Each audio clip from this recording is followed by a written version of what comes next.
Alright, चलो let's start with 250 revision first and उसके बाद में क्वेश्चंस देखते हैं, ठीक है।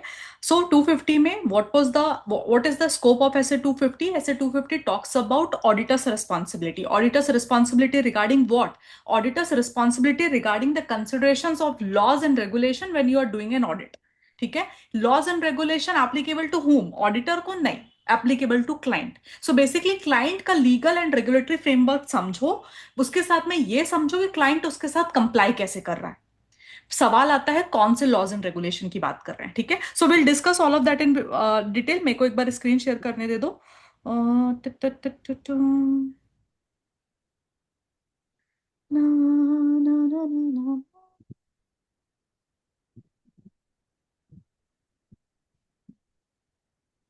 ठीक है, क्विकली रिवाइज करते हैं। ऐसे 250 में हमने बोला था कि ऑडिटर का रिस्पॉन्सिबिलिटी रहता है that they need to consider laws and regulation when performing an audit. However it does not apply to other assurance and all of that. वो स्कोप की बात कर रहा है, ठीक है। इफ इतना याद रखना, लॉज एंड रेगुलेशन कौन से? लॉज एंड रेगुलेशन मैंने दो तरह के बताए थे। एक लॉज एंड रेगुलेशन जिसका क्या होता है, डायरेक्ट इफेक्ट होता है in the financial statement amount and disclosures.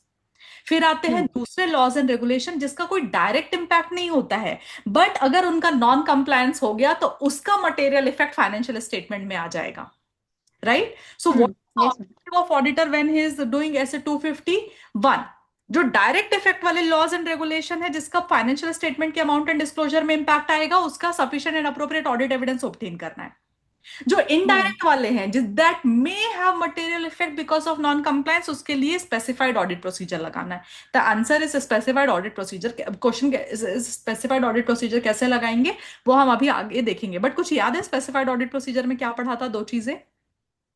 Ma'am, पहले तो करस्पॉन्डेंस लेते हैं, सेकंड वाला है, एंड फर्स्ट वाला है कि हाउ दे आर इंक्वायरीज करते हैं, how they are complying with कौन से लॉज एंड रेगुलेशन उन हाउ पे मैंने। applicable एंड हाउ हाँ। They are complying with those other laws and regulation. Perfectly you remember everything. Yes. So basically 250 का crux मालूम है आपको पूरा, ठीक है। And then yes. अगर नॉन कंप्लायंस सस्पेक्ट हो जाता है, आइडेंटिफाई हो जाता है, तो उसको रिस्पॉन्ड भी करना है, ठीक है। तो पहले तो देखना है कि नॉन कंप्लायंस है या नहीं है। नॉन कंप्लायंस हो गया तो फिर उसको आइडेंटिफाई कर। अभी सवाल ये आता है कि ये किसका रिस्पॉन्सिबिलिटी है लॉज एंड रेगुलेशन को कंप्लाई करने का? मैनेजमेंट। मैनेजमेंट का। So, yes ma'am. management with the oversight of TCWG, they are going to comply with the laws and regulation. Yes, yes ma'am. ठीक है। Yes ma'am. अब इस case में कुछ गुड प्रैक्टिसेस बताए हैं कि एक एंटिटी लॉज एंड रेगुलेशन के साथ में कैसे कंप्लाई करेगी। Following are the examples of types of policies and procedure that entity may implement to assist in prevention and detection of non compliance of laws and regulation. What are those seven good practices for an entity to detect and to prevent the non-compliance of laws and regulation? Yeah, ma'am. In like instituting and monitoring this thing, Take a moment. Take a operating moment. I am procedure. pausing the recording. Take a moment. Read everything and then recall one shot में, ठीक है? Yeah. चलेगा? Okay. Go ahead. Yeah, ma'am. First one is like monitoring and instituting operating procedures, that so that they meet the legal requirement, entity meets the legal requirement. Developing and publishing code of conduct and the training employees so that they understand the code of conduct. Yes. Then maintain a register of significant laws and regulation which entity has to comply. And then complaints register, maintaining record of complaint register, uh, and taking disciplining the employees who are non-complying with laws and regulation. Yes, monitoring the non-compliances and then taking action with them. आपने एक point छोड़ा है कि legal adviser appoint करेंगे in case of for to assisting in actually monitoring the ये requirement and instituting operating a system of internal control and first वाला system monitoring the legal requirement. ये दो अलग अलग पॉइंट है, इसकी वजह से उन्होंने 7 पॉइंट्स में स्प्लिट कर दिया, but perfect answer.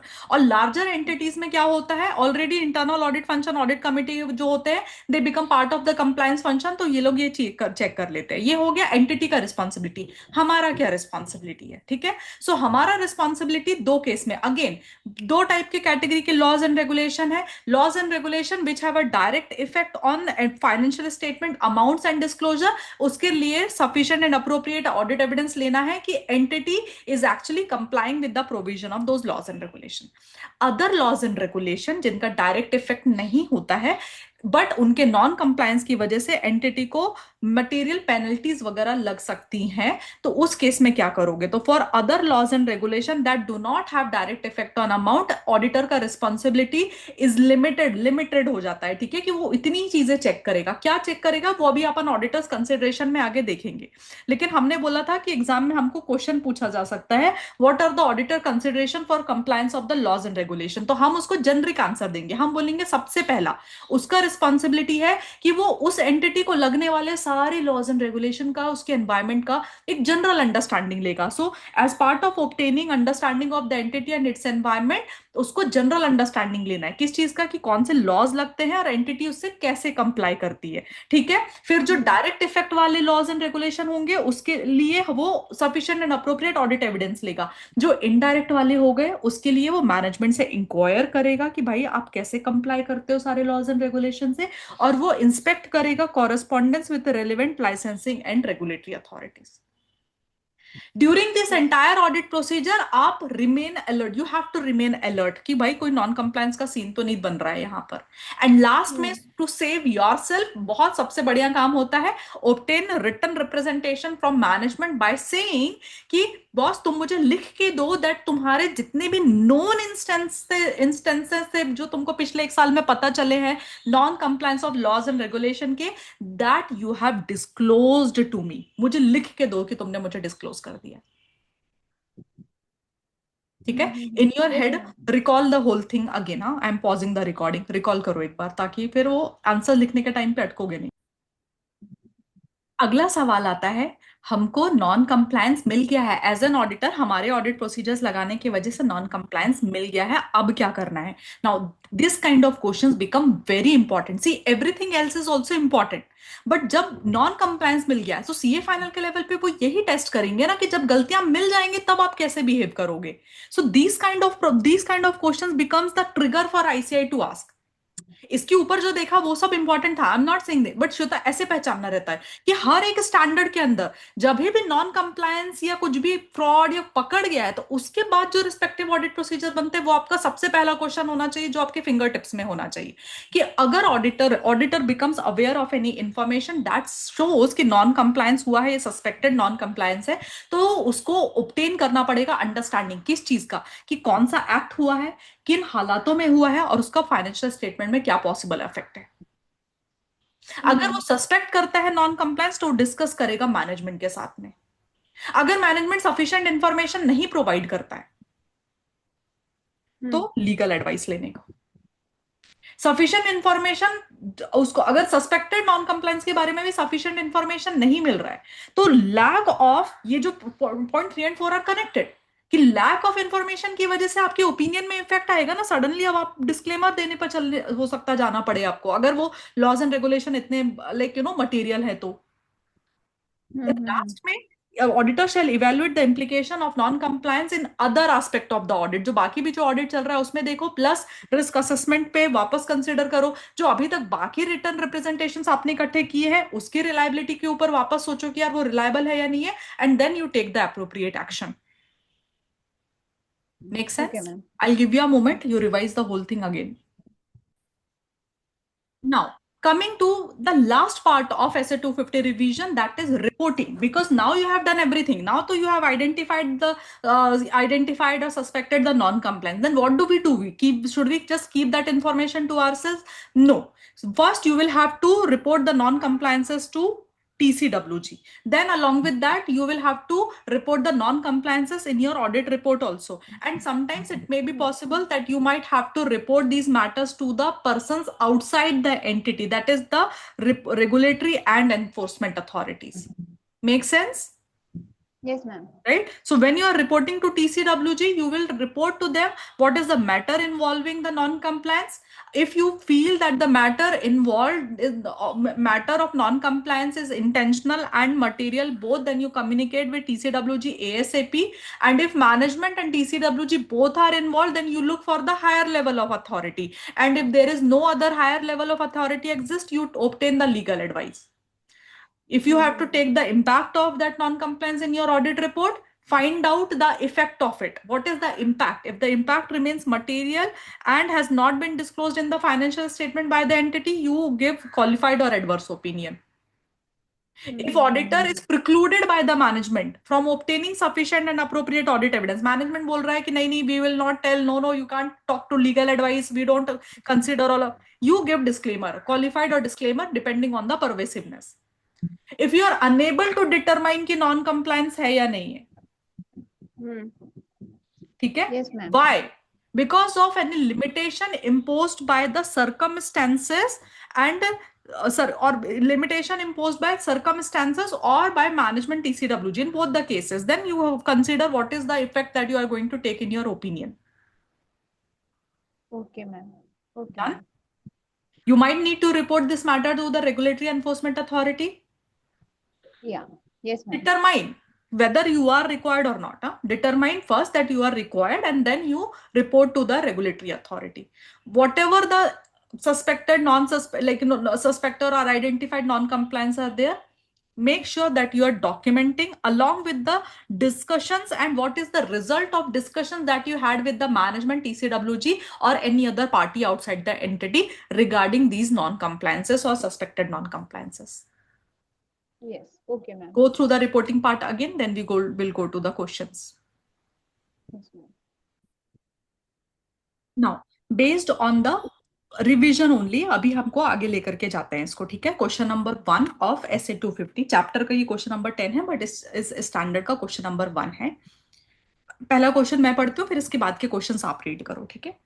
एफएएस insurance brokers limited is a leading online insurance intermediary, ठीक है।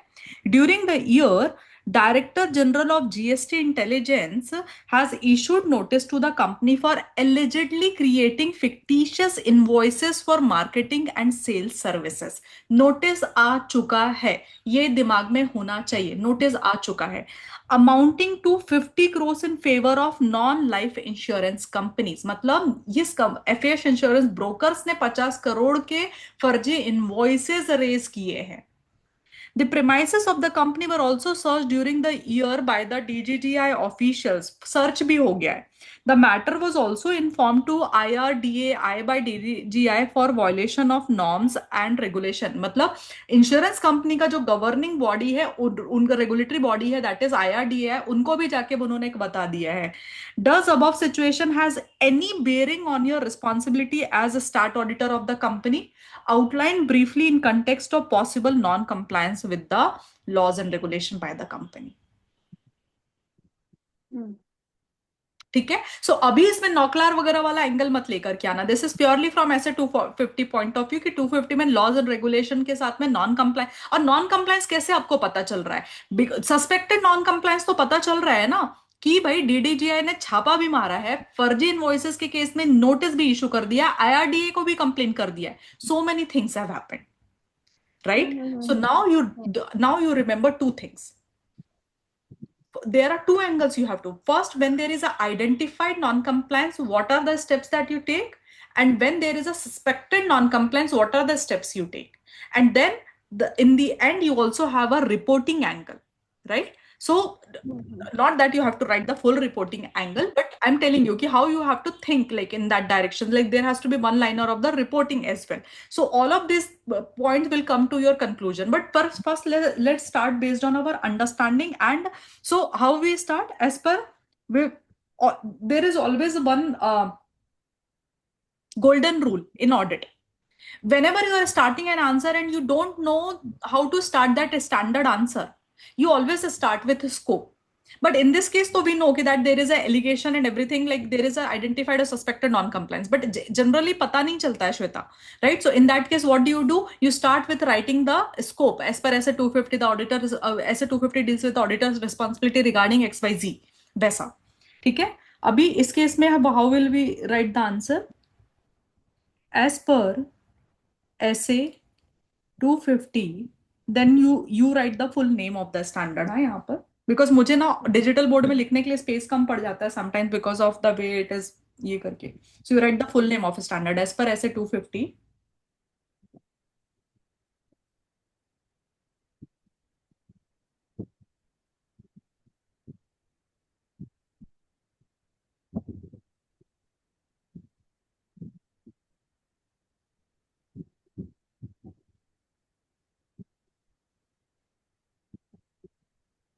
Yes, consideration. Yes, ma'am. Auditor. Done. Consideration Yes, ऊपर ही लिखा है ना, consideration of laws and regulation in और audit of financial statement, it is there on the screen, right? yes, ma'am. Yes, ma'am. Done ना? Yeah. Okay. Yeah. Okay. Auditor is required to obtain sufficient and appropriate audit evidence regarding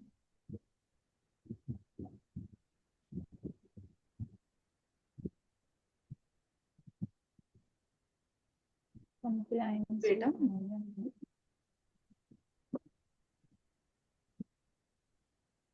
regarding compliance with provision of laws and regulation which have direct effect on and amount and disclosures in entities financial statement.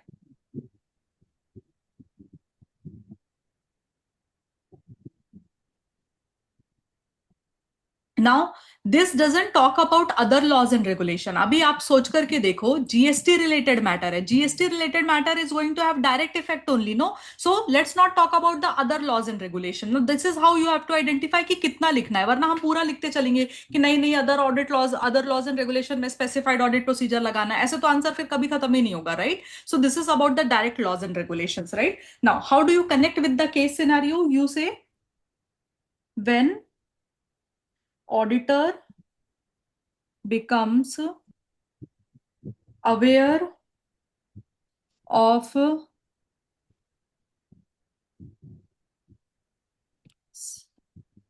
some information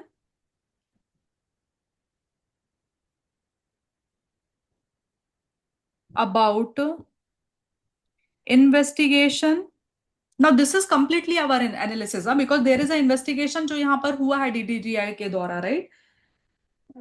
By government departments or regulatory organizations. It may be an indication of non-compliance with laws and regulation. So starting के question में अगर आप notice करोगे, हमने try कि ये proof नहीं किया है कि भाई एक्चुअली नॉन कंप्लायंस है. नॉर्मली ऐसा होता है कि रेड वेड पड़ रहा है, ये कुछ हो रहा है, तो मतलब इंडिकेशन तो है कि भाई लॉज एंड मतलब नॉन कंप्लायंस हो सकता है. फिर हम एक्चुअली केस सिनेरियो को डील करेंगे कि एक्चुअली इस केस में हुआ क्या है. ठीक है, एंड उसके अकॉर्डिंगली फिर विल ट्राई टू आंसर कि क्या हो सकता है. हाय सूरज सर, एक सेकेंड ना. Yes, ma'am. हमने बोला एज पर ऐसे 250 ऑडिटर का रिस्पॉन्सिबिलिटी होता है, जो भी डायरेक्ट अफेक्टिंग वाले लॉज एंड रेगुलेशंस रहेंगे उसके लिए उसको sufficient and appropriate audit evidence लेना रहता है. ऐसा हमने इसलिए बोला क्योंकि ये दिख रहा है कि ये स्टैंडर्ड, ये GST related product, GST related non compliance, इसका डायरेक्ट इफेक्ट ही होगा फाइनेंशियल स्टेटमेंट में. एंड ऑडिटर जब भी ही बिकम्स अवेयर ऑफ सब इन्फॉर्मेशन, जहां पर आपको पता चलता है ओ माय गॉड क्लाइंट के ऊपर इन्वेस्टिगेशन है, तो वहां पर automatically there is a indication कि क्लाइंट के लॉज एंड रेगुलेशन ने क्लाइंट में कुछ ना कुछ लॉज ये तो किया हुआ है, मतलब they have done some non compliance at least. ठीक है, ये आपको आइडेंटिफिकेशन हो गया. अब आप क्या बोलोगे फर्दर, स्टैंडर्ड का ही ये लेकर के आपको क्या बोलना पड़ेगा? सॉरी, पहले आपको इन द प्रेजेंट केस बताना पड़ेगा. So in the present case DGGI has served notice to the entity for raising fake invoices of rupees 50 crore, comma, DDGI has also searched the company during the year and they have also reported the non-compliance to IRDAI.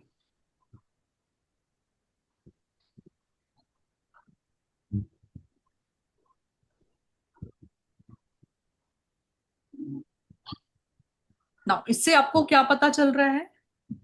All these instances of violations of laws and regulation, इससे होने क्या वाला है impact? मतलब हम कैसे prove कर रहे हैं कि इसका ये डायरेक्ट इफेक्ट वाले लॉज एंड रेगुलेशन है, क्योंकि ये सारे इंस्टेंस के वॉयलेशन की वजह से क्या होगा? They may result in fine, comma, litigations on the company and other consequences company को हो सकते हैं, कंपनी में ताला भी लग सकता है इन सब चीजों की वजह से, राइट? विच में have effect on amount and disclosure of financial statement. ठीक है,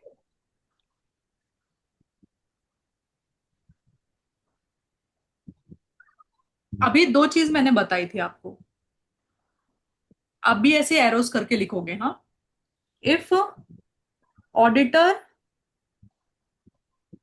becomes aware of non-compliance, he shall obtain one। आपको जगह कम पड़ सकता है वहां पर, हाँ थोड़ा देखना, आप लिख, जितना छोटा लिख सकते हो उतना छोटा लिखना। क्या चीजें पता करना पड़ेगा श्वेता, जब पता चल जाता है कि नॉन कंप्लायंस है तो? he shall obtain। मैम ये फर्स्ट बेसिक में आएगा कि वो सेकंड वाले केस में जाएगा? फर्स्ट वाला केस था ना जहां पर वो नेचर ऑफ हाँ एक्ट हाँ वाला था, हाँ। obtain nature of the act and circumstances in which they have occurred। Understanding of nature of the act, दूसरा circumstances which they have occurred। in which it has occurred, and तीसरा information to evaluate effect on financial statement। मस्त, ये तीन चीजें। हम्म।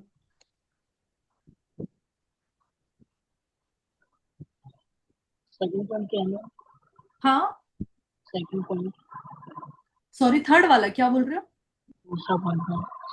Second, circumstances in which it has occurred।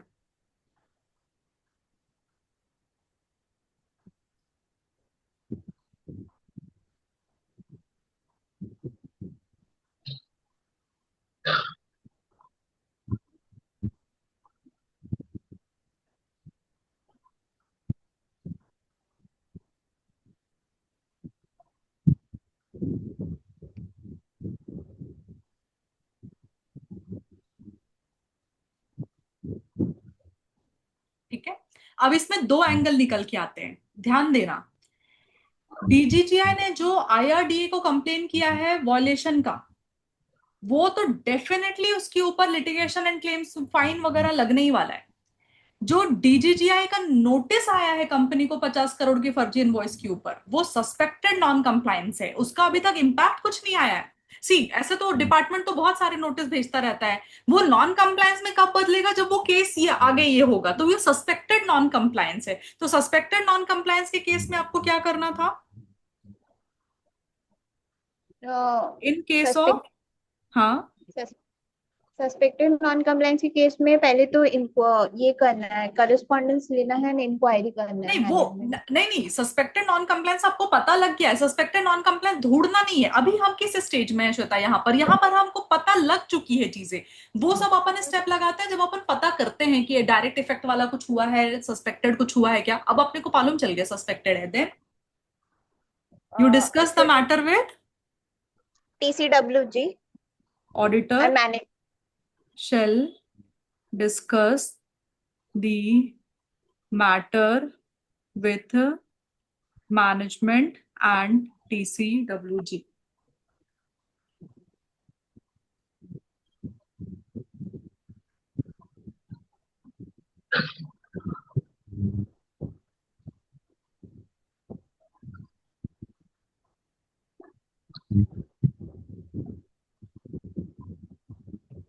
If they do not provide sufficient info, auditor shall obtain legal advice. Sorry हाँ, मेरा ना answer writing का जो स्पेस है ना वो मैंने कम दिया हुआ है आप लोगों को, वहां पर ये प्रॉब्लम आ सकता है, आपको एक्सटेंड करना पड़ेगा।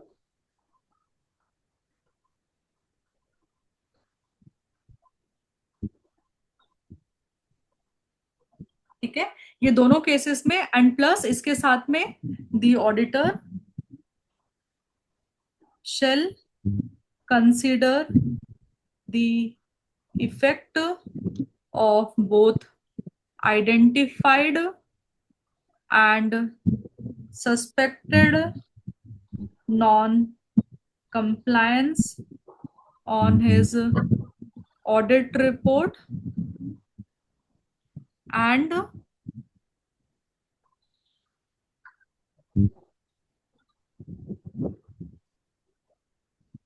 requirement of reporting to regulatory authorities. ठीक है, अब now let's take another question. You are the auditor of social media company. Of late, मतलब very recently, government has tightened noose around companies operating in this segment. कौन सा company? Social media company है, ठीक है, by bringing in a maze of regulatory legislation to protect the interest of users. Government ने देखा कि social media companies अभी बहुत बड़े बड़े हो रहे हैं and they are making a lot of revenues, ये इन्फ्लुएंसर, दुनिया भर के इन्फ्लुएंसर के चक्कर में गवर्नमेंट ने इसके ऊपर लेजिस्लेशन ले आए, ठीक है। How can you proceed to verify that company is compliant with new regulatory requirements?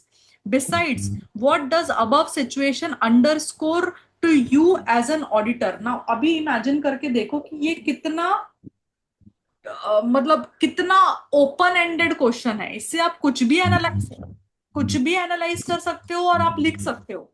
They are not talking कि ये कुछ ये प्रॉब्लम हुआ है नहीं हुआ है, इट जस्ट अ कंपनी जिसके ऊपर गवर्नमेंट ने अभी नए लॉज एंड रेगुलेशन लेकर के आए हुए हैं। तो उस केस में as an how you proceed to verify that company is compliant with the laws and regulation, पहला ये देखना है। दूसरा, अबव सिचुएशन में एज एन ऑडिटर आप क्या अंडरस्कोर कर सकते हो, ये भी आपको बताना है। You remember Shweta one question, और लाइक अभी सूरज को बताया नहीं था उस टाइम पे, लेकिन एक क्वेश्चन था स्टार्टिंग में, रिमेंबर कि जहां पर हम बेस्ट प्रैक्टिसेस पढ़े थे। ये क्या होता है कि जब आप एक कंपनी में जाते हो और आप देखते हो कि यार ये कंपनी लॉज एंड रेगुलेशंस का पालन कर रहा है या नहीं कर रहा है, so normally you try to understand कि लॉज एंड रेगुलेशन को पालन करने से अराउंड उनके पॉलिसीज एंड प्रोसीजर क्या होते हैं, ठीक है, और वो पॉलिसीज एंड प्रोसीजर किस तरह के होने चाहिए उससे रिलेटेड आईसीआई के कुछ सजेशन है बेसिकली। मतलब ये कैसे लिखा था, following are the example of type of policies and procedure and entity may implement to assist in prevention. मतलब एंटिटी ये चीजें कर सकती है। तो जैसे मैं सपोज मैं सोशल मीडिया कंपनी है और मुझे पता चलेगा कि oh my God laws and regulations ने, मतलब गवर्नमेंट ने तो लॉज एंड रेगुलेशन बहुत टाइट कर दिए, तो मैं वो लॉज एंड रेगुलेशन का पालन कर रही हूँ नहीं कर रही हूँ, इसके लिए मैं क्या करूंगी? सबसे पहले मैं लीगल डिपार्टमेंट अपना बैठा दूं जो लोग मॉनिटर करेंगे कि भाई कौन सा लॉज एंड रेगुलेशन एप्लीकेबल है। फिर मैं एक प्रॉपर इंटरनल कंट्रोल का सिस्टम बना दूंगी। मैं अपने खुद के कि मेरे कंपनी के सारे लोग लॉज एंड रेगुलेशन का पालन करें, उसका कोड ऑफ कंडक्ट बना दूंगी और लोगों को ट्रेन कर दूंगी कि भाई तुमको समझना चाहिए सारे लॉज एंड रेगुलेशन। कोई बंदा फॉलो नहीं कर रहा है उसको, तो मैं उसके ऊपर एक्शन ले लूंगी। लीगल एडवाइजर की जरूरत पड़ेगी तो मैं उसको इन्वॉल्व कर लूंगी, और साथ ही साथ में मैं एक रजिस्टर मेंटेन करूंगी, लीगल रजिस्टर, जिसमें सारे लॉज एंड रेगुलेशन किसका पालन हुआ है नहीं हुआ है, कुछ कंप्लेंट्स वगैरह है उसका रिकॉर्ड रखूंगी। दीज आर द प्रैक्टिसेस उन्होंने बताया था। तो इस केस में हम इस पर्टिकुलर आंसर का यूज कर सकते हैं। The answer is yes. क्योंकि आप क्वेश्चन का टोन समझो कैसा था कि एक नया नया कंपनी है जिसको लीगल बहुत सारे लॉज एंड रेगुलेशन जिसके लिए एप्लीकेबल हो गए, तो उस केस में आप क्या कर सकते हो।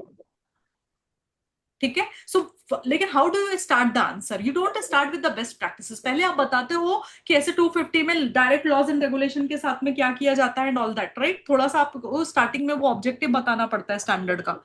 सो एज पर, क्योंकि सीए फाइनल का क्वेश्चन है ना, तो बहुत सिंपल आंसर नहीं लिख सकते, तो उस केस में हमको लिखना पड़ेगा as per SA 250, then you write the full name of the standard. आप अभी ऐसा नेम करके लिख लो, यहाँ पर मार्क कर लो, जगह कम रहेगा ना इसके लिए। तो एक्चुअली नहीं, इनफ स्पेस रहेगा मेरे ख्याल से, नीचे भी स्पेस है। As per SA 250,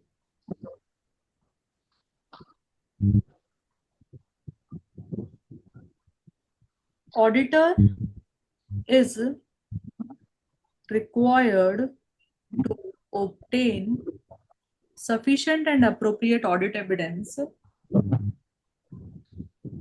regarding the compliance with the provisions of laws and regulations generally recognized to have direct impact on amount and disclosures of financial statement. However, for other laws and regulation, क्योंकि देखो अभी यहाँ social media company के ऊपर generally सारे laws लग रहे हैं, तो अपने को नहीं मालूम है कि डायरेक्ट इफेक्ट वाले लॉज के लिए क्वेश्चन है या फिर अदर लॉज है। Generally laws and regulation tighten हो गए मतलब तो सारे तरह के लॉज एंड रेगुलेशन होंगे ना, तो you can not just write about direct effect वाले, बाकियों का क्या होगा। So however the other laws and regulation, for the other laws and regulation, auditor responsibility is limited to undertake specified audit procedures to identify non-compliances that may have, हमको sure नहीं है, that may have impact on entities financial state। ठीक है। फिर हम इसके case में बताएंगे, in the present case government has tightened news around social media company by bringing in laws and regulations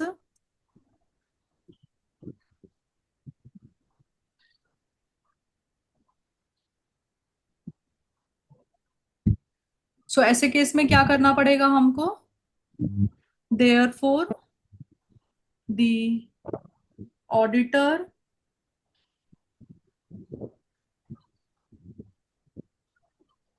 needs to verify whether the social media company has policy and procedure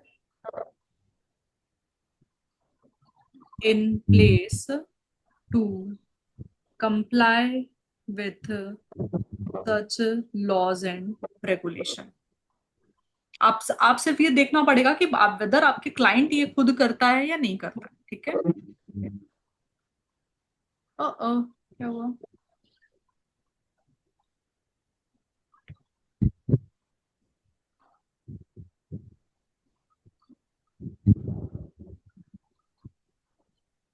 अरे जब याद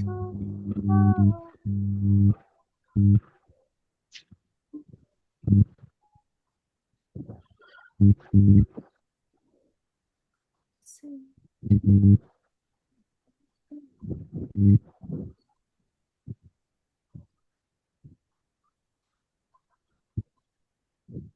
ठीक है।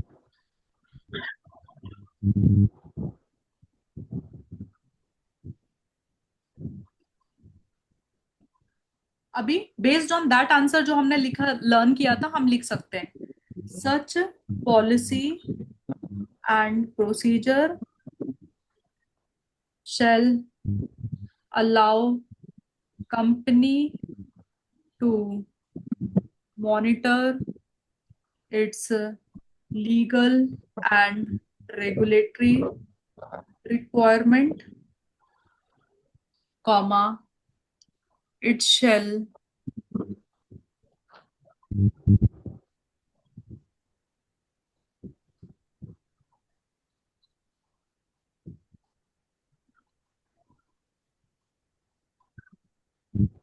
allow the company to devise the system of internal control and also develop its code of conduct and train its employees to comply with such laws and regulation.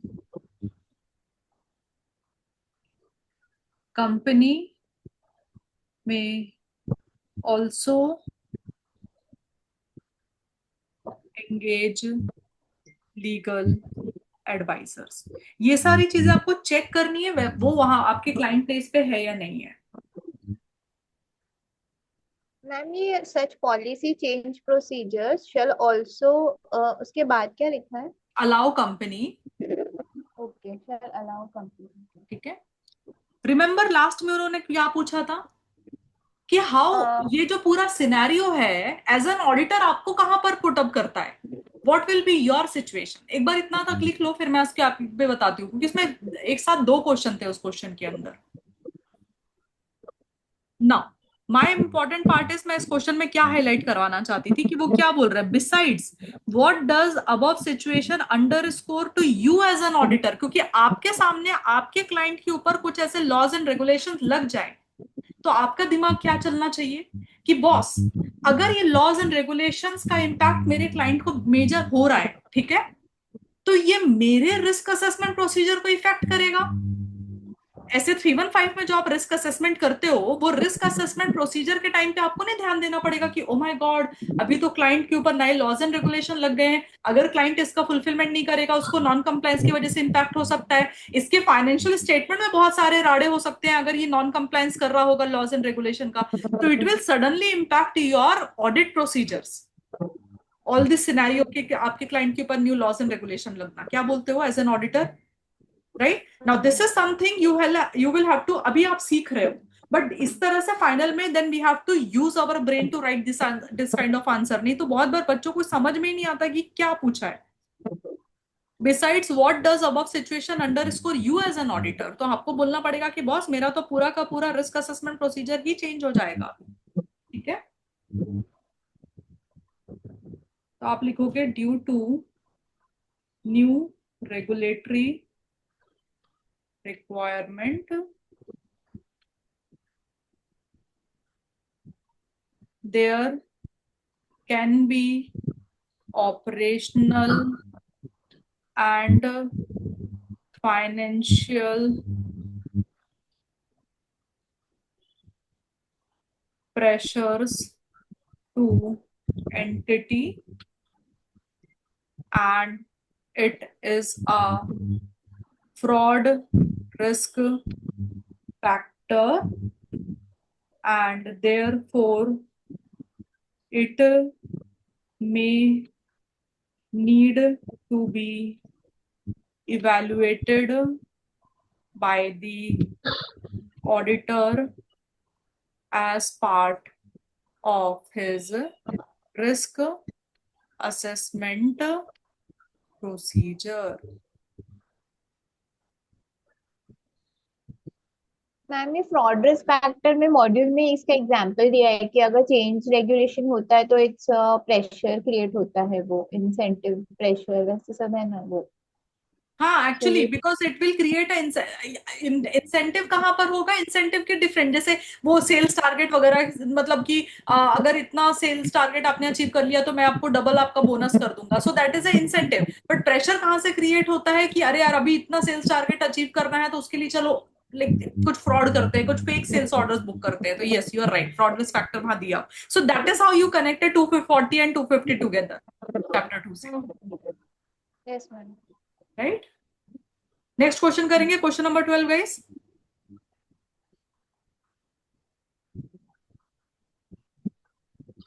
Done this much ना? Yes ma'am. ठीक है, question number, next question पढ़ते हैं। Discuss why the potential effect of inherent limitations of an auditor's ability to detect material misstatement described in essay 200 are far greater in respect of non-compliance with the laws and regulation। ये एक बहुत specific question है सूरज, कि देखो अपन ने starting में बोला था ना, मैंने एक शब्द बोला था कि एक एंटिटी को 1000 से ज्यादा लॉज एंड रेगुलेशन लगते हैं। भाई हमको कैसे पता चलेगा कि वो सबसे कंप्लाई कर रही है नहीं कर रही है?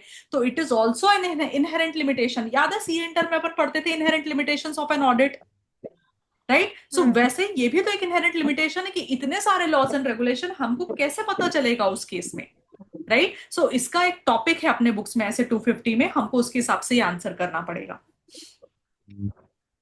रिमेंबर श्वेता उस दिन अपन ने पढ़ा भी था ये क्वेश्चन, ये लॉज एंड रेगुलेशन का।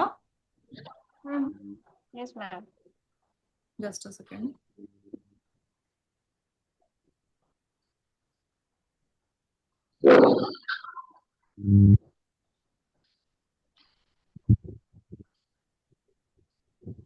किधर क्या लेकिन वो इनहेरेंट लिमिटेशन वाला क्वेश्चन, वो मैंने चार्ट बुक से पढ़ाया था क्या?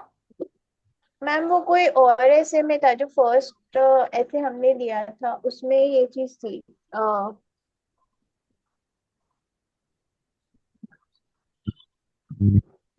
नहीं, 21 सेकेंड रुक, नहीं अरे इसी के साथ, हम्म। ठीक है। सो ये एग्जाम ओरिएंटेड क्वेश्चन है कि potential effect of inherent limitations on auditor's ability to detect material misstatement. So आप आंसर कैसे लिखोगे as per SA 250? What are the potential effect of inherent limitations? You बोलो, आपको बताना पड़ेगा कि owing to the inherent limitations of an audit there is always an unavoidable risk. क्या risk होता है? That some of the material misstatement कभी detect नहीं होंगे, इवन दो ऑडिट जो है अच्छे से प्लान्ड एंड परफॉर्म्ड होगा। ये अपन ने इंटर में भी पढ़ा था। अभी लॉज एंड रेगुलेशन के केस में ऐसा अपन क्यों बोल रहे हैं? पहला, बहुत ही ज्यादा लॉज एंड रेगुलेशंस है बॉस, एंड टिपिकली सारे के सारे नहीं फाइनेंशियल स्टेटमेंट को इफेक्ट करते हैं, that is one reason. Second, non compliance with the laws and regulation लोग लोग जानबूझ के भी तो कर सकते हैं ना, फोर्जरी कल्यूजन की वजह से deliberate failure of internal controls कर रहे हैं। मैनेजमेंट ही कंट्रोल लगा रही है, कंट्रोल बाईपास कर रही है, तो ये तो जानबूझ के किए। तो ऐसे केस में ऑडिटर से कैसे एक्सपेक्ट किया जा सके ऑडिटर को सारे लॉज एंड रेगुलेशन का नॉन कंप्लायंस पता चल जाएगा? एंड तीसरा, कोई एक्ट, ये वाला ध्यान रखना, ये बच्चे भूल जाते हैं, कोई एक्ट नॉन कंप्लायंस है या नहीं है ये ऑडिटर प्रूफ नहीं करता है, ये कोर्ट में डिसाइड होता है। दैट इज ऑल्सो, आपको तो लग रहा होगा नॉन कंप्लायंस है, नॉन कंप्लायंस है, कोर्ट ने जाके बोल दिया कि नहीं नहीं ये तो नॉन कंप्लायंस नहीं है। तो ये भी इनहेरेंट लिमिटेशन कि whether an act constitute a non compliance is ultimately a matter of legal determination by the court. क्या बोलते हो? Yes ma'am.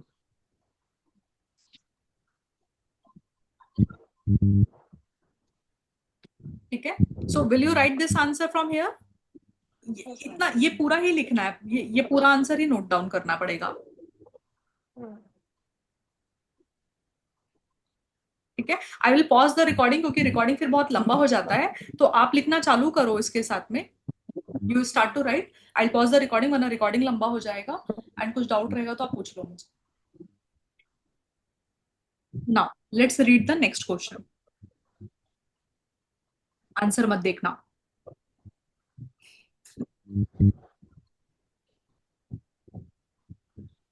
क्वेश्चन नंबर 12 हो गया ना, क्वेश्चन नंबर 13, ठीक है।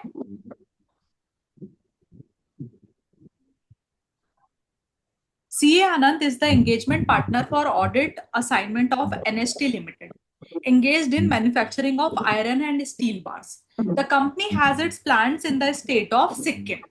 While verifying the wages record of the company, CA Anand found that the maximum of the labor employed in plants of the company was child labor. Child labor. He questioned the management of the company about the same, to which management replied that looking into compliance of such laws is outside his scope of financial audit. Management बोल रहा भाई तू start audit करने के लिए आया, तू books देखना, तू कहाँ ये सब देख रहा है, चाइल्ड लेबर लॉज एंड फलाना ढिमकाना। Give your comments with respect to such situation. इसका एक दूसरा क्वेश्चन भी है। As an start auditor of the company, comment on the following. While verifying the employee records in the company, it was found that the major portion of labor employed was child labor.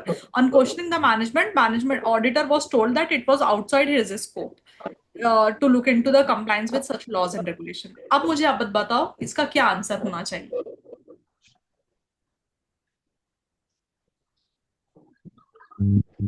Ma'am ऐसे laws भी होते हैं जिनका direct effect नहीं आता है, वो indirect effect आता है, but which may can lead to effect the operating aspect of the entity. कल को ताला लग गया तो कंपनी में, so this becomes part of other laws and regulation. समझा सूरज? सो ये वो लॉ नहीं है जिसका डायरेक्ट इफेक्ट आ रहा है फाइनेंशियल स्टेटमेंट में, लेकिन ये अदर लॉज एंड रेगुलेशन है which may have effect on financial statement. क्यों? फाइन की तरह लिटिगेशन हो सकता है कंपनी के ऊपर, कोर्ट में मैटर चला गया तो क्या होगा, कंपनी में ताला लग गया तो फिर क्या। So other laws and regulation के चलते आपको ये आंसर करना पड़ेगा, ठीक है। लिखेंगे आंसर। गुजर चुका जो हाथ ना ना ना ना ना ना ना ना ना।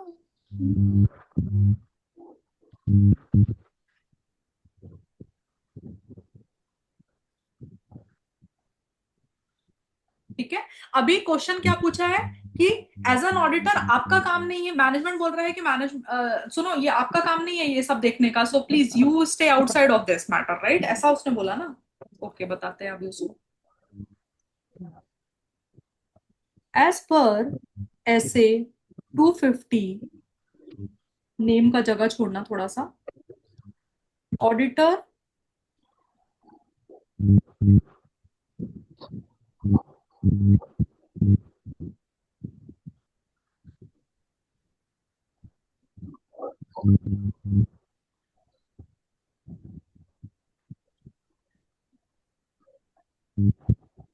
has the responsibility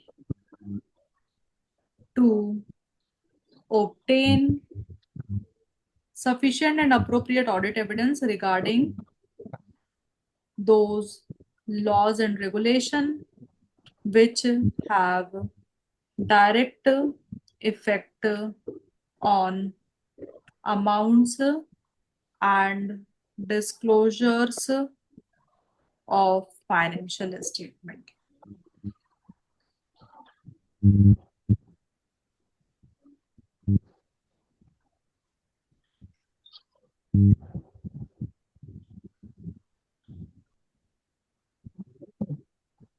For other laws and regulations,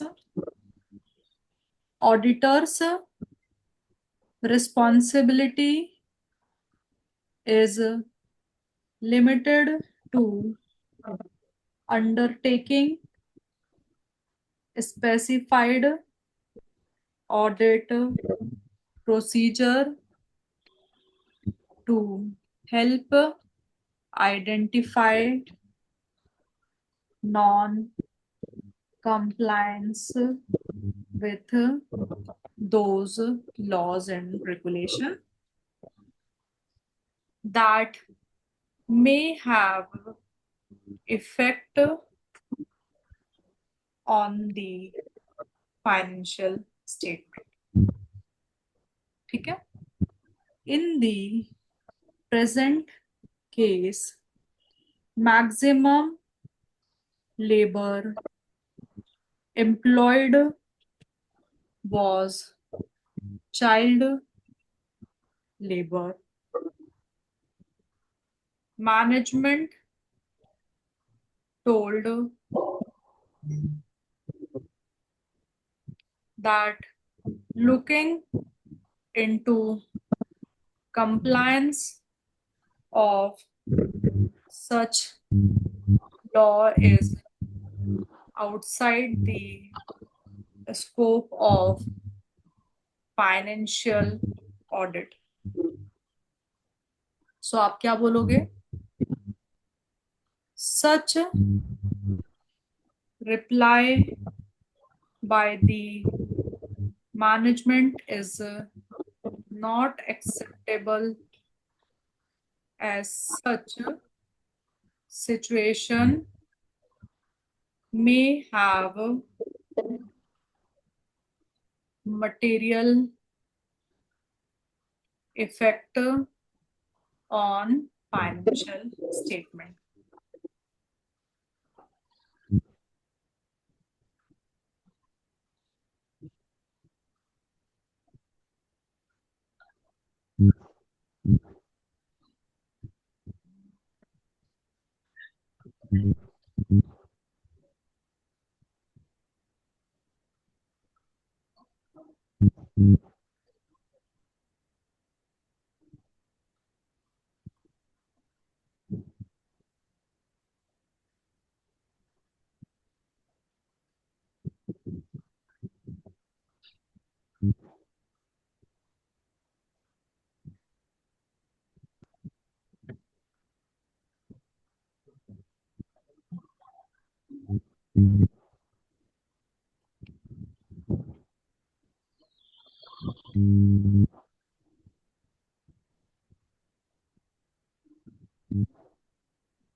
Conclusion.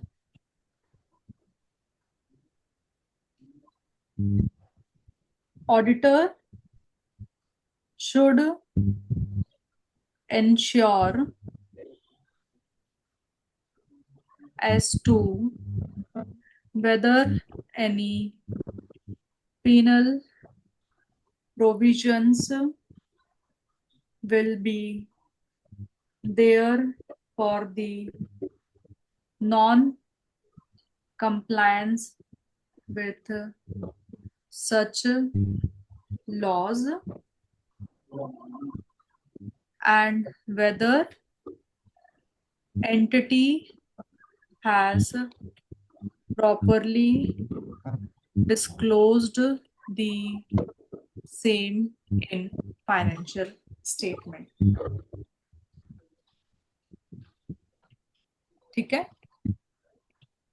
यदि ऐसा होता है, if such non-compliance has material, नहीं, may have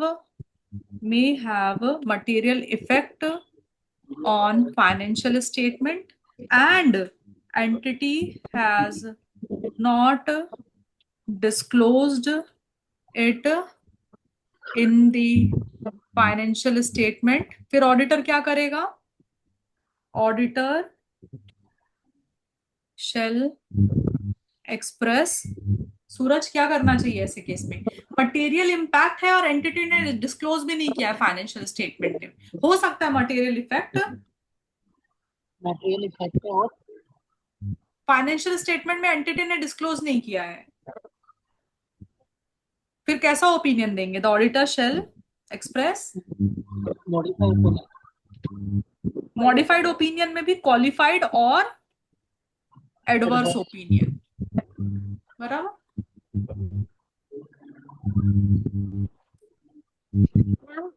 जैसे कि अभी एडवर्स तो तब आएगा लाइक जब it has not obtain a sufficient, मतलब एविडेंस ही नहीं मिल रहा है, वो डिस्क्लेमर होता है। Disclaimer, okay. एडवर्स एकदम कब आएगा? जब प्रूफ रहता है कि भाई ये है और इसका इम्पैक्ट दिख रहा है और एंटिटी बराबर से डिस्क्लोज भी नहीं कर रहा है उसको, या it is pervasive, then adverse material and pervasive, तो एडवर्स आ जाता है, बराबर। इसलिए हमने दोनों ऑप्शन रखा है कि क्वालिफाइड ओपिनियन भी हो सकता है, एडवर्स ओपिनियन भी हो सकता है।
मैम बोलो ना।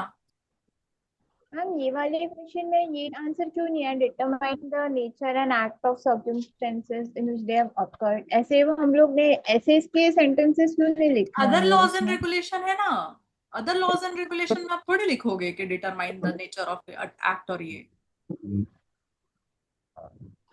बट कौन से लॉज मैम एंड रेगुलेशन के बेसिस पर अपन ने आंसर किया है, आप ये बताओ। अदर लॉज के हिसाब से क्या है, बट वो जो हमने आंसर पढ़ा है वो तो मैम कोई भी लॉस के लिए है ना, मतलब मैंने नॉन कंप्लायंस दोनों केसेस में मेरे को अगर कोई दोनों टाइप के लॉ में मिला तो मैं ऐसे आंसर लिखूंगा, optical understanding of nature of act and circumstances, फिर आई सी अच्छा की वो हाँ, sorry penalty. Sorry sorry, you are right, you are right. मैं ना मैंने वो समझ लिया था उसका, ओके। सस्पेक्टेड नॉन कंप्लायंस के केस में, no no, you are right. तो एक्चुअली हाँ, मतलब we can also write that, but ICI के आंसर में उन्होंने इतना सब, मतलब इतना डिटेल एक्सप्लेन नहीं किया था, बट यस, ये it can become part of it कि अगर आपको पैसा पता चलता है। बट द थिंग इज ना, बट द थिंग इज क्या होता है कि नॉन कंप्लायंस के लॉज एंड रेगुलेशन में अभी आपको इस क्वेश्चन पे उन्होंने सामने से ही बता दिया है कि चाइल्ड लेबर्स में, मतलब मेजोरिटी ऑफ द लेबर्स में चाइल्ड लेबर जो है वो नॉन कंप्लायंस, अभी नॉन कंप्लायंस है। तो नेचर ऑफ एक्ट आपको पता चल गया है, किन हालातों में भी है वो तो दिख ही रहा है ना कि ऐसा हुआ है। मतलब बट ऐसा होता, सपोज ऐसा होता है कि किसी ने उस लॉ के अंदर में उसको नोटिस भेजा गया है एंड यू डोंट नो कि क्यों है वो ये करके, तो फिर आपको पता चलता है कि okay, what is the nature of act, then under what circumstance that happened, उसका क्या इंपैक्ट होता है फाइनेंशियल स्टेटमेंट में। ये यहाँ पर हमको नेचर ऑफ एक्ट वो पता है, तो इसलिए हमने डायरेक्टली क्या फाइंड आउट किया, that is your third point, कि इसका पॉसिबल इफेक्ट क्या होगा फाइनेंशियल स्टेटमेंट में, क्या इसका इफेक्ट फाइनेंशियल स्टेटमेंट में एक्सप्लेन्ड है, अगर नहीं एक्सप्लेन्ड है तो उसका इम्पैक्ट क्या हो सकता है इन योर रिपोर्टिंग। मैम तो मतलब आईसीआई के ये आंसर मेक सेंस, हाँ बोलना। रिपोर्टिंग में सीधा ये लोग जंप कर दे, योर जंप कर voice is coming from very far actually, बहुत बहुत लो लो वॉइस आ रही है आपकी। आ रही है मैम आवाज? हाँ हाँ। Ma'am so they have jumped to the direct reporting part and they like वो TCWG को इन नहीं, डिस्कस उसका करना इफेक्ट भी है। देखा ना, देखना। ऑडिटर शुड इंश्योर, जो थर्ड पॉइंट था उसका, नेचर ऑफ एक्ट और किस सर्कमस्टेंस पे हुआ वो तो ऑलरेडी मालूम है अभी।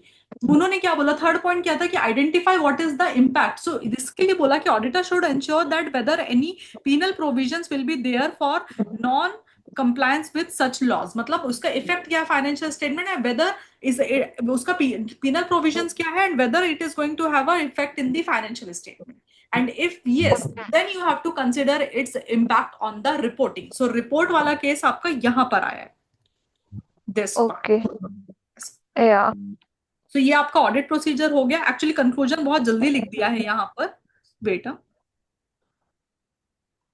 ऐसा होना चाहिए। Now make sense. Okay ma'am.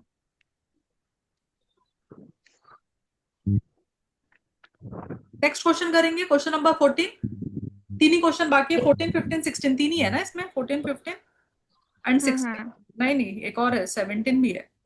17 है का आंसर 17 अरे नहीं, काफी क्वेश्चन है यार, ऐसा भावुक नहीं होना का। 17 एंड 18 है। हाँ चलो। PQ limited, PQ Limited is a listed entity, is in the business of manufacturing of specialty chemicals. The company has appointed CA Jazz as CFO of the company. ठीक है, एक मैन्युफैक्चरिंग कंपनी है, उसने CA jazz को appoint किया। अभी jazz को क्या कंसर्न है? जैज is concern about compliance with the provision of laws and regulation that determine the reported amount and disclosure in the financial statement. Accordingly, CA Jazz wants to implement such policies and procedure that can assist him in preventing with the non-compliance of laws and regulation. Help CA Jazz by citing the example of such policies and procedure. Tell me the तो answer direct, now. या ma'am वो तो direct question answer है, monitoring and instituting operating Exactly. Procedures. All those 7 points will come over here. So you write it, हाँ? मतलब one last time just finish that answer. You write all the 7 points वो monitoring से related. ठीक है, मैं book में दिखाती हूँ आपको, आप लिखो वो वाला पॉइंट यहाँ। ना ना ना ना।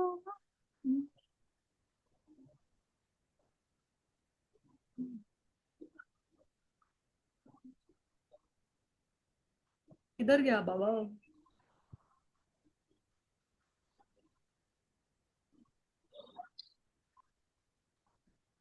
This total of 7 points है, procedure that management can implement to prevent and detect the non-compliance.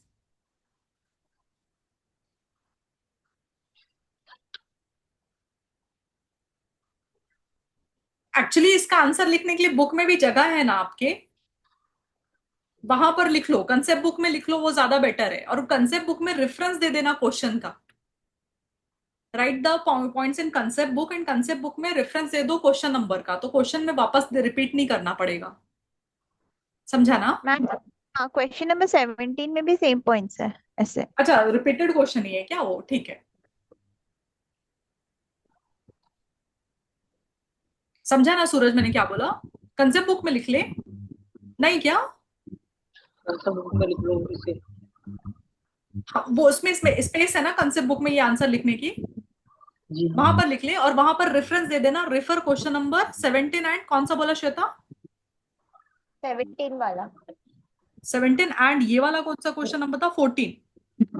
या तो एक ही कंसेप्ट पे दो क्वेश्चंस निकल जाएंगे आपके फिर।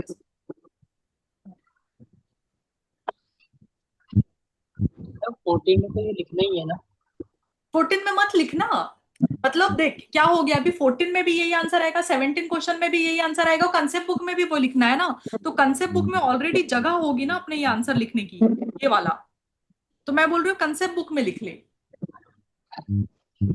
ऐसा तो। और यहाँ पर क्वेश्चन का रेफरेंस दे दे कि रेफर क्वेश्चन नंबर, मैं भी लिख देती हूँ यहाँ पर, रेफर क्वेश्चन नंबर 14 एंड 17।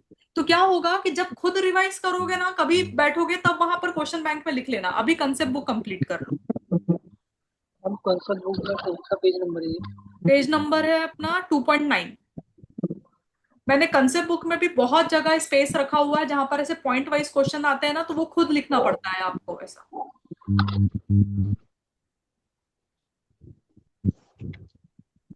चलो, coming to next question. Question number 14 हो गया, हाँ। Question number 15, you are appointed as an auditor of BHK Limited, a company engaged in export of agricultural equipment. During the course of audit, your audit team informed you regarding non-deduction of TDS on huge payment. अभी ये क्या है non-deduction of TDS? Direct effect. Laws and regulation which have direct effect, क्योंकि TDS का ही amount है, deduct नहीं किया है, डायरेक्ट इफेक्ट है इनका फाइनेंशियल स्टेटमेंट में। You want to alert your team on the possibility of non compliance with the laws and regulation by BHK limited. Help your team in identifying any other indication of non compliance with laws and regulation particularly related to the payment made by the company। क्या करेंगे हम?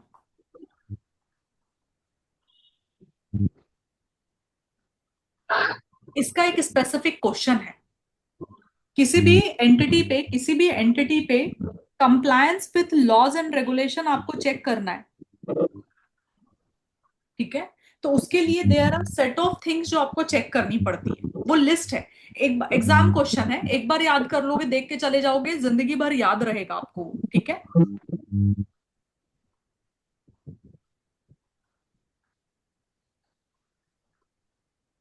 The question here says key indicators to की indicators to non compliance, मतलब ऐसे क्या क्या चीजें आपको रेड फ्लैग दिखेगा उस एंटिटी में जिसकी वजह से आप non compliance with laws and regulation पहचान सकते हो। जैसे कि बहुत जल्दी जल्दी ऑडिटर और लीगल प्रोफेशनल चेंज हो जाते हैं उस कंपनी के, बहुत सारे अनयूजुअल ट्रांजेक्शन मिल रहे हैं जिसका कोई प्रॉपर डॉक्यूमेंटेशन अप्रूवल वगैरह नहीं है।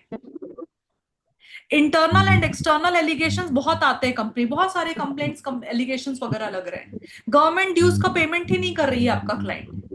अकाउंटिंग रिकॉर्ड्स में डिस्क्रिपेंसी है जो कि सबमिट हुई है किसको, रेगुलेटरी अथॉरिटी को। डिस्क्रिपेंसी वाला फाइनेंशियल स्टेटमेंट रिकॉर्ड जमा किए उन्होंने।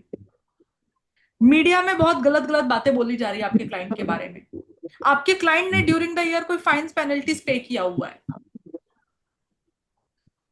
ठीक है। क्लाइंट के इंफॉर्मेशन सिस्टम ईआरपी सिस्टम में कोई ऑडिट ट्रेल आपको अवेलेबल नहीं है, ओके। ठीक है। So these are some of the things. इसका लिस्ट में 10-12 पॉइंट दिए हुए उन्होंने, आपको उतना याद नहीं करना है, 5-6 पॉइंट जो भी है आप, मतलब मैंने तो यहाँ पर 8 लिखा हुआ है, आप भी गिनती के मतलब 6 से 8 पॉइंट लिख लो जो आप याद रख सकते हो, that's it. Okay ma'am.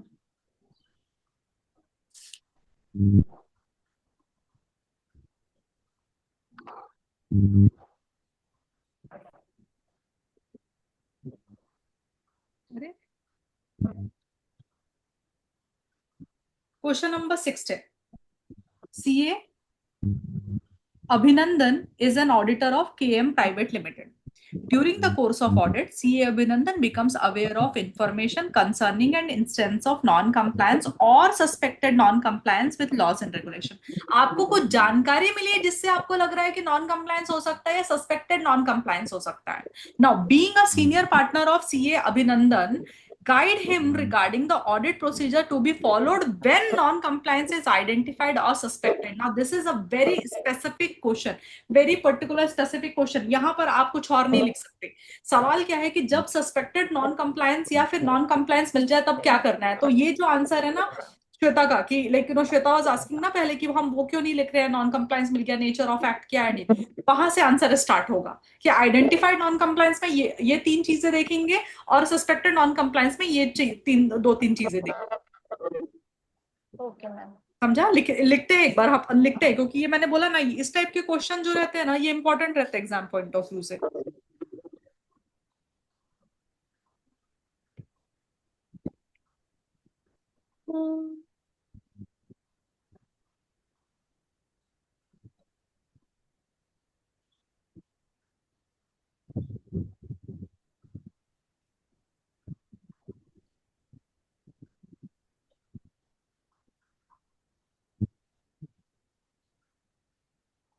As per SA 250, if auditor becomes aware of information concerning an instance of non-compliance or suspected non-compliance with laws and regulation, the auditor shall obtain first an understanding of the nature of act and circumstances in which it had occurred. Second, further information to evaluate the possible effect on the financial statement. मतलब 2 point के 3 बना दिया अपन, मतलब 3 point के 2 बना दिए, ठीक है। फिर आता है सेकंड सस्पेक्टेड वाला, if auditor suspects non compliance he shall discuss the matter with management and TCWG. If they do not provide sufficient information that supports non-compliance, the auditor shall obtain legal advice.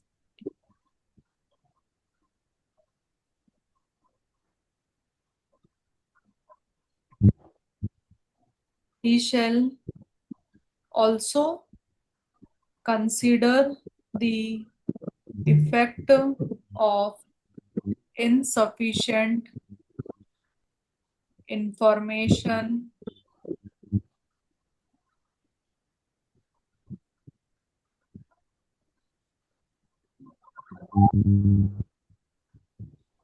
on his opinion.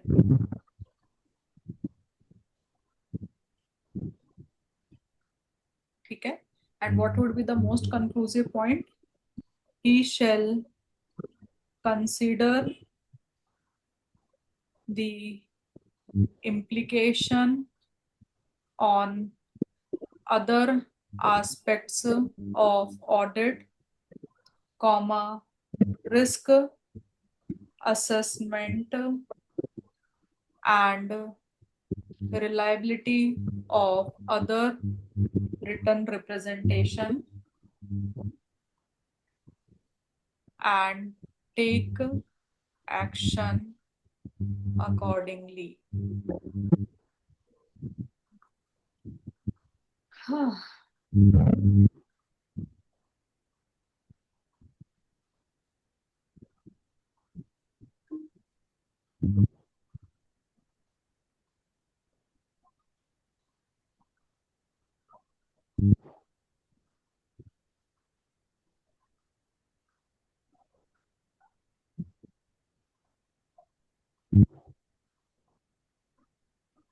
Yes, madam. Question number 14 and 17 both are same, उसमें वही seven points लिखना है, policies and procedure से related, right? Now comes, और वो already यहाँ पर दिया भी है, the answer is already given in the books. Last question for the day, question number 18. We have the answer, now let's try and understand क्या question था. ठीक है? While conducting the audit of Quantum Mechanics Limited, Mr. Manoj, the audit manager, identified significant payments made by the company for legal and retainership related to a litigation.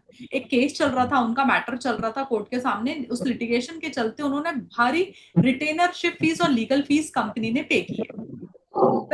The litigation pertained to Thirunelli manufacturing plant situated on forest land reserved for the elephant corridor, which was declared illegally constructed. उन्होंने कुछ illegal property construct कर ली थी एक जंगल में, जहां मतलब उनका मैन्युफैक्चरिंग प्लांट कंस्ट्रक्ट कर लिया था एक जंगल में, एंड विच वाज इलीगली, मतलब डिक्लेयर कर दिया कि इलीगल कंस्ट्रक्शन है. Now the company had received a notice to decommission the plant by 31st March 2025, but it had a challenged decommissioning order in the High Court and matter is still pending there. The company had not disclosed any information relating to litigation in the financial statement for the financial year. Litigation चल रहा है, फिर भी company ने कुछ भी information financial year close होते होते नहीं दिखाया है उसमें. Now, the Thirunelli plant accounted for over 75% of the company's annual production. जिस प्रॉपर्टी के ऊपर कोर्ट केस चल रहा है वहां से ही 75% से ज्यादा उनका प्रोडक्शन आता है पूरा. And audit team has expressed concern that the decommissioning could significantly disrupt the operation and potentially company क्या होगी, bankrupt हो जाएगी. Now the audit was near completion. ठीक है, ऑडिट कंप्लीट होने आ गया. When Mr. Manu sought an advice from audit partner Mr. Salab on this matter, he suggested that no immediate action was necessary from the auditor as the matter was still pending in Kerala High Court. See, matter pending है, लेकिन दिख रहा है ना वहां पर suspected non compliance है ना, नोटिस आया हुआ है आपको. So how can you say because the matter is still pending, no immediate action is required. However, Mr. Manoj feels that the situation require action from auditor and to be indicated in the report, whose view seems to be appropriate comment with reference to applicable standards on auditing. क्या करना पड़ता है अगर आपको suspected non compliance भी है तो भी उसका पहली बात दो चीजें है, उसका लीगल फाइन वगैरह क्या आ सकता है, लीगल कॉन्सिक्वेंसेस वो देख लो, फाइन पेनल्टी क्या आ सकती है वो देखो, एंड दूसरा फाइनेंशियल स्टेटमेंट में डिस्क्लोज होना चाहिए. अगर नहीं डिस्क्लोज हो रहा है, मटेरियल एंड परवेसिव है, तो उसका क्वालिफिकेशन एंड उसके साथ ही एडवर्स ओपिनियन चला जाता है. राइट